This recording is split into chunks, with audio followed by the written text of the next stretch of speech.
Hindi pa po fire out ang sunog. Nandito po tayo sa may kanto po ng Pinagpala sa looban. Kita nyo naman po, kinakargahan po nila ng mga tubig at sakay ng bumbero.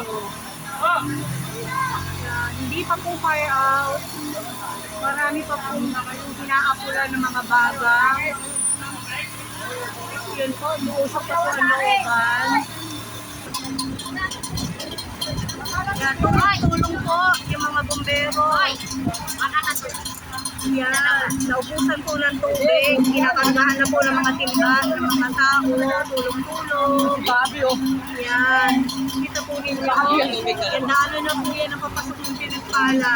Yun po. Ngayon po, hindi pa po na at may mga baga-baga pa mausok pa rin po.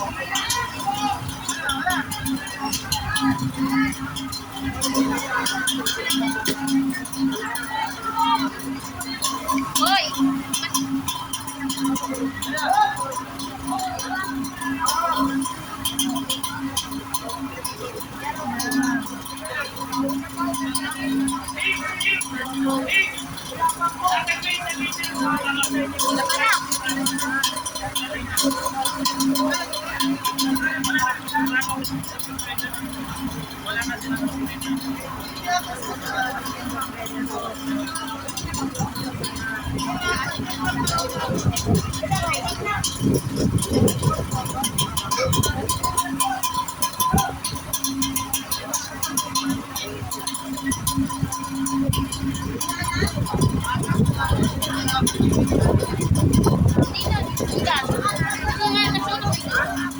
May usok yan, may apoy.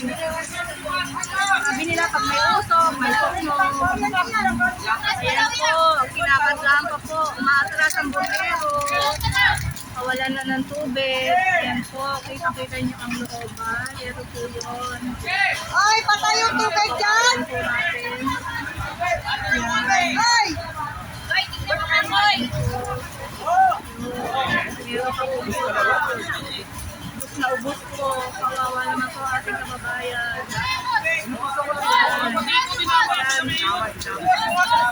At na po sila. Ayan na po. Yan. Manual na po. Kasi po naubusan ng tubig ng bombero. Ayan. Tulong-tulong po hanggat hindi pa fire out. Yan. Nakapal pa po ang uso. Nakikita po ninyo na nakakapal ng uso. Meron pa po. Dito po tayo sa Barangay Pinagpala. Barangay 64. Zone 8 po. Lacandula Street. Hindi pa po tapos yung sunog. Ayan po. Updated po ulit kayo mamaya. Update namin kayo. Kasi talaga po nitong source. Ito po ay talaga na parang na. Ito po po. Ito. Gusto namin kayo sa amin mga vlog. Salamat po.